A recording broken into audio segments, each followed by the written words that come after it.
Hello everyone. In this video series, I will demonstrate how to work with a PLS-SEM model using SmartPLS software. So let's get started.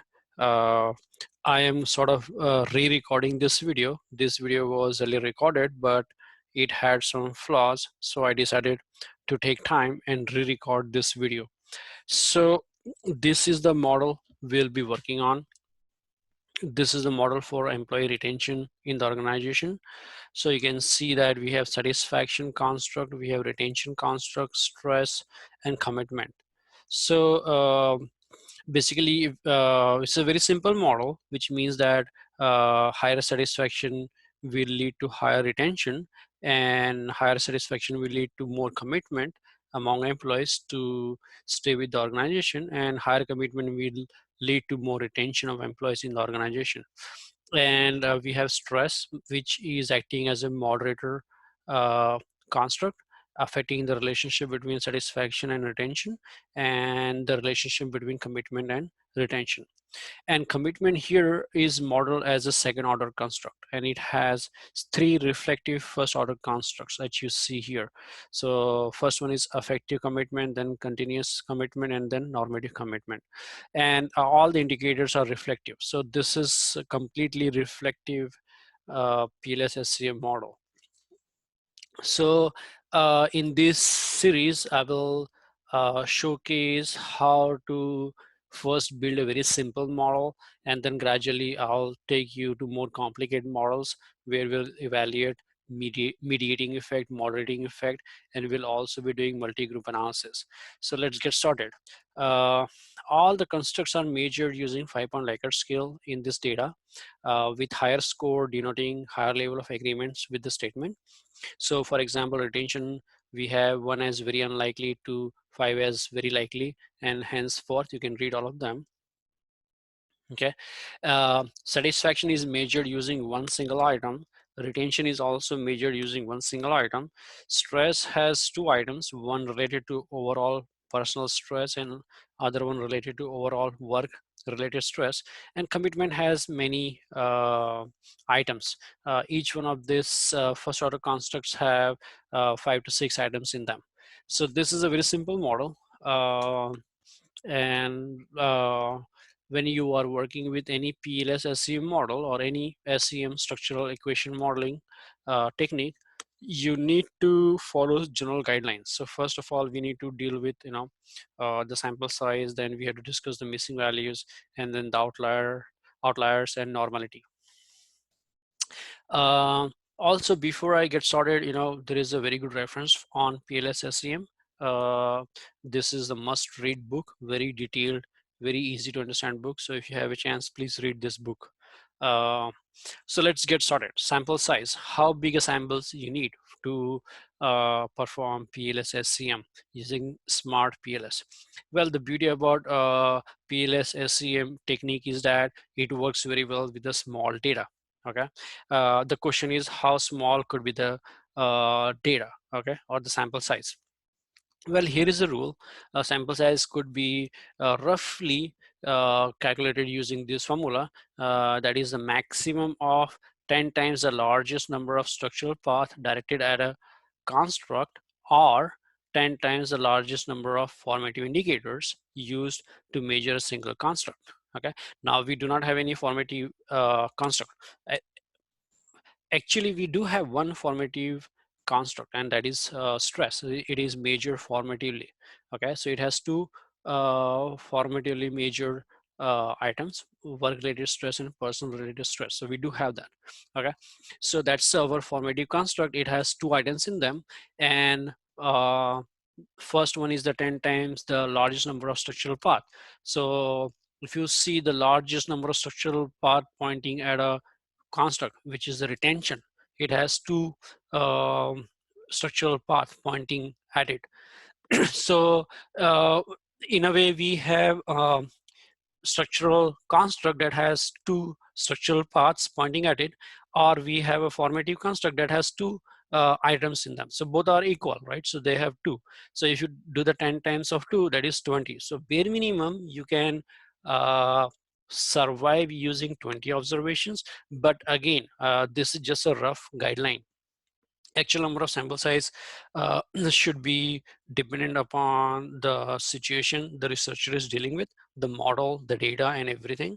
So researchers have to use their due diligence to come up with the appropriate number of observations they might need. Based on my experience, I would say that, if you're running a PLS-SEM model for such a model as depicted here, should be around 80 to 100 observation be used. Okay, so that's my take on it. But it works very well. PLS-SEM works very well with a small sample size. That's something you have to keep in mind. Second is missing values. So you have to take care of missing values before you move on with the analysis. Now, missing values, if you have missing values, either you impute them or delete those observations from the data set. These are the two alternatives you have. And when you're dealing with the missing values, you need to make sure that you understand that there are no patterns in the missing values. Okay. In other words, values should be missing in the data set uh, completely randomly. Okay. If there are any patterns, that means sample is not a true representation of the population and you have problems. For example, you send out the survey and you ask the question on how much wealth you have, and you see that only poor people who have wealth less than 50K answered the survey, and all the rich people did not fill out the survey. Well, then there is a pattern, and the sample you collected is a biased sample, and it's not a true representation of the population. So that's something you have to keep in mind. The focus of this video here is just to sort of walk you through the software and walk you through the practical problems. So I would request viewers to read other sources for more details on missing values. And then outliers, you have to deal with the outliers before you do any analysis. Univariate outliers could be detected using box plot. Multivariate outliers could be detected using Mahalanobis distance, and I will show you that. But when you're dealing with the majors, measured using such a short order 5-point Likert scale data, uh, it doesn't make much sense to do the outlier analysis because they are measured on such a short order 5-point Likert scale. Okay. But different books say different things. If you read this reference here by Joseph Hare, usually they use box plot at univariate level at minimum. And other books also suggest to use multivariate outlier techniques such as Mahalanobis distance. And you have to use your discretion as a researcher to categorize a certain observation as outliers. Okay. Something we cannot blindly trust on box plot or Mahalanobis distance. We have to use our due diligence before we deal with these outliers. In this case, I'm going to retain all the outliers, but I will show you how you can do outlier analysis using SPSS. Okay. But that's something you have to keep in mind. Okay. Other thing you have to keep in mind is, when you're doing outlier analysis, probably it's best to run the analysis twice, one with the outliers and one without the outliers, and see whether you get any significant differences between those two models. If not, then I would just continue with all the observation in them. Okay. That's something you have to keep in mind. The last thing is normality. Okay, so PLS-SEM is a non-parametric technique, and it works very well with the highly skewed data. And since it's non-parametric, there is no as such requirement for fulfillment of normality distribution or normally distributed data. Okay. So if it is highly skewed data, this technique works very well. Okay. Having said that, if the data deviates too much from the normality, then the parameter estimation might contain big errors. Okay.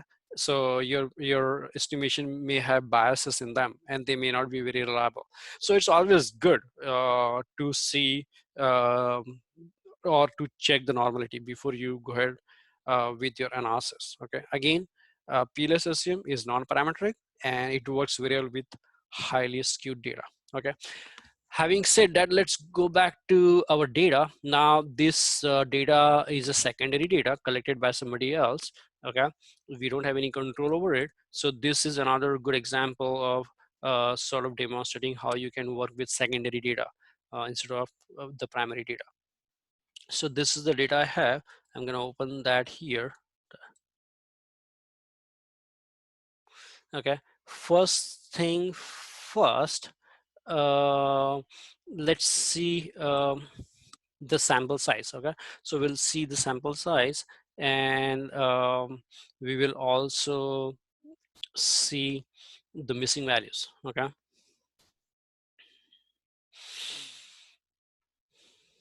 okay, so if you go to the data view here, you'll see the data, and it has lot of numbers, you know, minus 99. You see the minus 99 everywhere. Now this is the missing data. Missing data is being coded as minus 99 in this data set. So there are a lot of missing data here. Okay, that's one thing. That's something you have to keep in mind. Having said that, let's see how much is the sample size, and probably we can also explore the normality plot and the box plot as well. Okay, so I will go to analyze here, descriptive statistics explorer, and I'm will put all my constructs here. So this first 14 are related to my commitment higher order construct, and you know, I have named them appropriately, so you know that which one uh, is for effective first order construct, which one are for continuous or normative uh, you know, commitment. So I'll put those them here.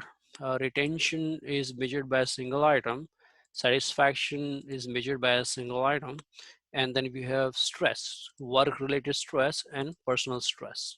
Okay, statistics, no changes here.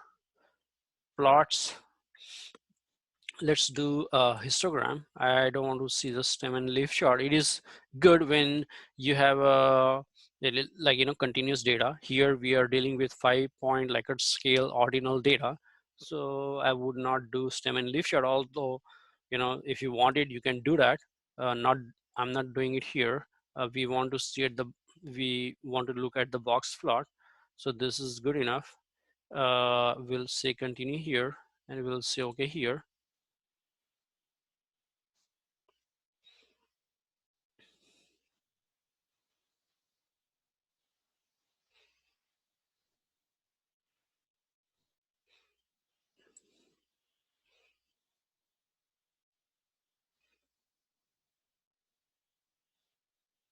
Okay, first thing first, let's go up here. See how much missing data we have. Okay, so we have almost 80% missing data, and only 20% of the data that has, you know, complete cases. Okay, so even after eliminating 80% of the data, we still have 12,583 complete observation, which is good by any standard. Okay, now why you might have so much of missing data, um, we don't know. This is the secondary data. Okay, this is a secondary data, so we have no control over it, but looks like the survey was sent out to only selected group of people. Not all the people in the organization filled up the survey. Plus looks like there was higher attrition. Maybe some people left the job in between or get transferred over, and things like that might affect the sample size as well. But because of so many reasons, you have ton of missing data, you cannot do anything about that. Even after you discard those missing values, you still have 12,583 records. Okay, so we have decent sample size. You know, we hardly need 20-30 observation by our standard, but we have more than 10,000, so this is good. Sample size is good. Okay, second thing is missing data. We have ton of missing data. uh, as I said, there are two alternatives. Either you impute them with the mean value, mean or median, or delete them.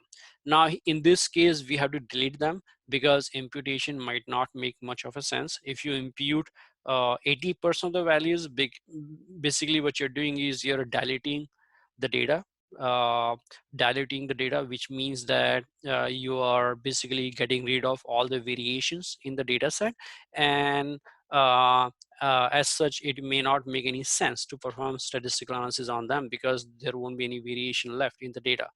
So with that in mind, imputation will not be done. Uh, but if you have less than 5% data missing, then basically you can impute them. And the most common method used to impute values is the mean substitution, but you can also use median. Again, you have to use your discretion as a researcher. Okay, so here we'll delete the missing values. So we have taken care of the sample size, we have taken care of the missing values. Now two things are left: outliers and normality. So let's first check the normality. So if you browse through the histogram, it looks skewed. Okay, skewed. Box plot is also not looking very symmetrical, but again these are 5-point ordinal scale. Okay, even if it is skewed, it is not looking as bad. To me this is okay, and what we will do is we'll double check using uh, kurtosis and skewness. Okay, test. We're gonna do that. I'll show you how to do that. uh, those are in descriptives here. We can use the skewness and kurtosis, and uh, there are many standards that you can apply here. Some says that if these values are within plus and minus one, that means you don't have any uh, skewness problem or kurtosis problem, and some go more liberal. Some suggest plus minus 2, some suggest plus minus 3.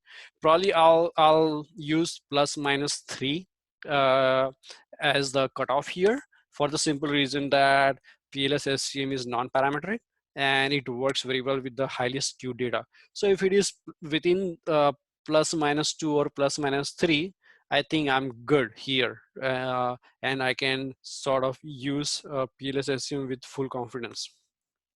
So here you have to see that skewness kurtosis. We do have some cutout problem here for the first one, 2.6, but it is, it is less than 3, but so I'm okay with that.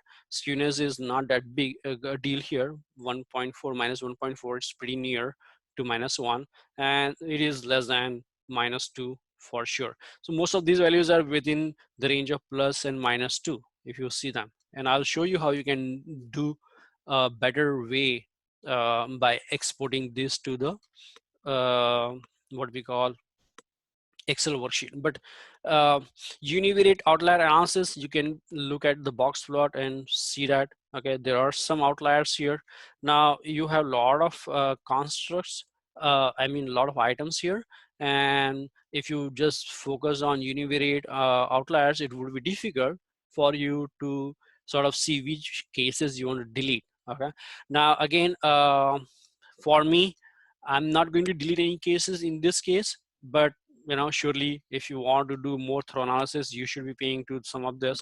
And if the same case is appearing again and again, okay, on multiple box plot, okay, then you must remove those cases. Okay, again you have to use your discretion. So 64 199, I don't know if that is appearing anywhere else. It's not there. 64 199, so it's going to be difficult, but looks like we here, again data is little skewed, and box plot looks okay. It's like 5-point scale here. So you will have some problem with the mean and the median or the symmetry of the box plot uh, that is given as such. Okay, now this histogram is look good. So if you just browse through this histogram, it tells me that most of them are pretty good. Okay, some are highly skewed, and given that PLS-SEM works pretty well with the skewed data, I guess I'm pretty much satisfied. Okay, about the univariate outliers, yes, there are some univariate outliers. Okay, and if I see same number appearing on multiple box plots, probably I'll remove those cases. These are the case numbers. Okay, that's something to keep in mind. So 64 521, if you want to locate this one in your data set, so what you can do here is 64 521, you can just go all the way down. 64 521, so you can go up here.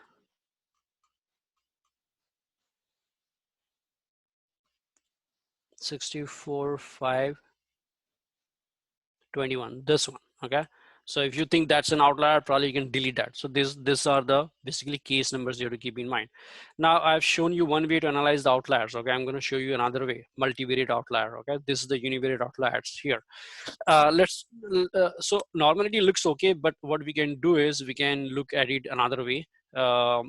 So here we have seen that we have uh, 12,583 complete cases. Okay, so there is another way you can look at it, better way to sort of export kurtosis and skewness. So what I'll do is descriptive, I'll go to frequencies this time. Now there is a subtle difference in frequency.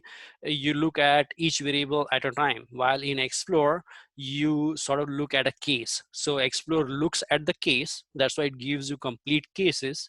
Okay, but frequency will look at each variable individually and show you the details about those variables. Okay, so each variable will have different number of missing values. Okay, so those things are there.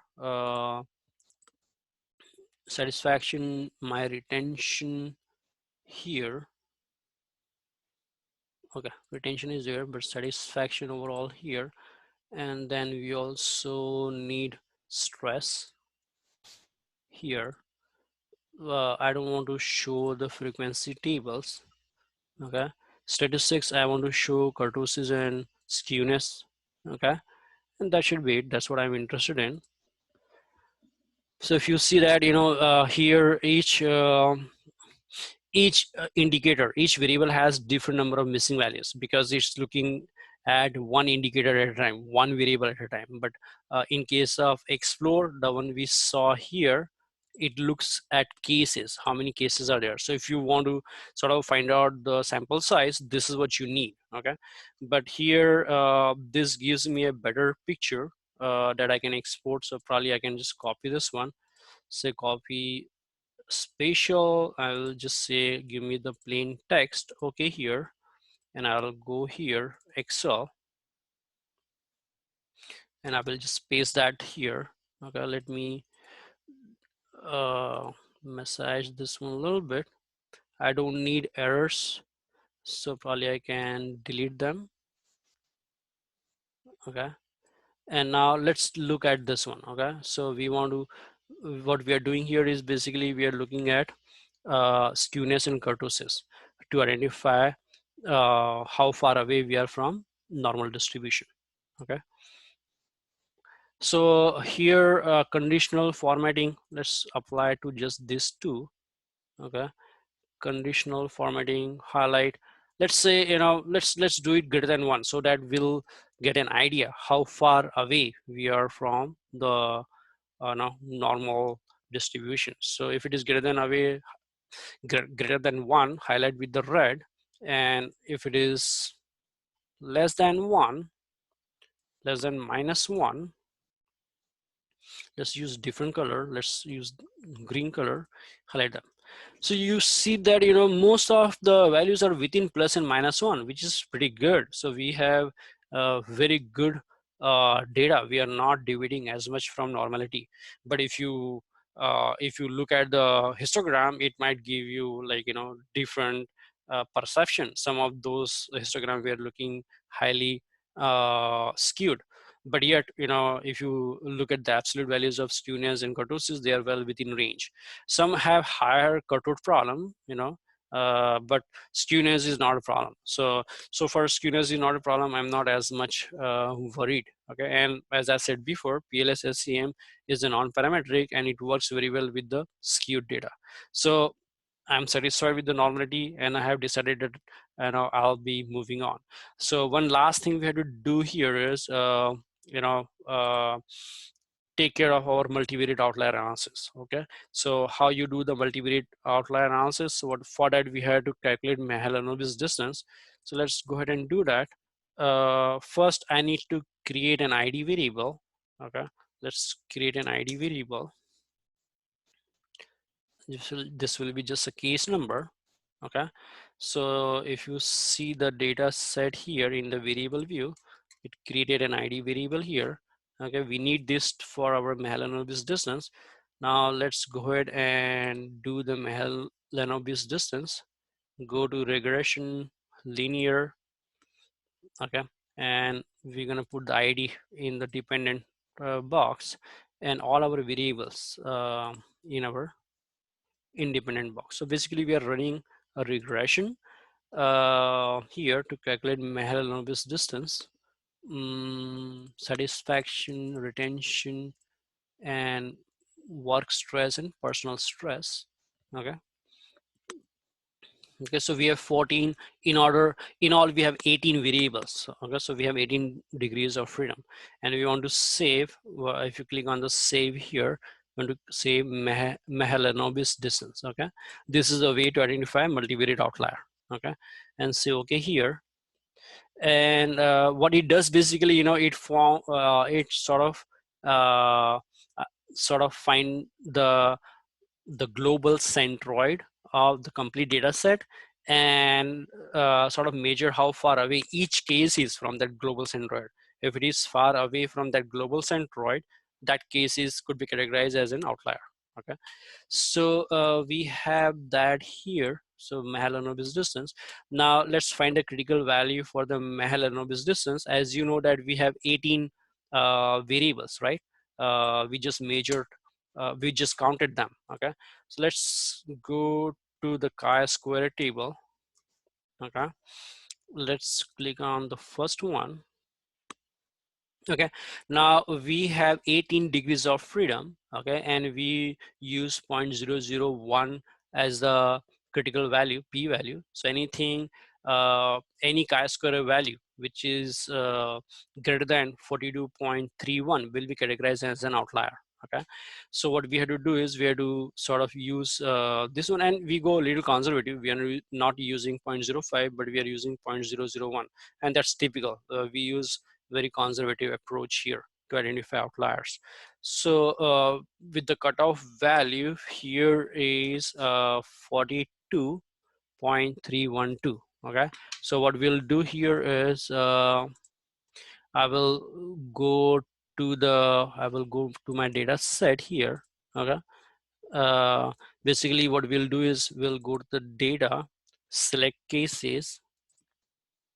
Okay, select using if condition, and I will say if Mahalanobis distance is less than equal to 42.312.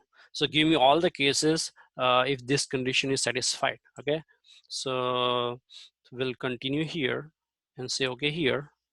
And if you go, let's say we'll sort this by Mahalanobis distance.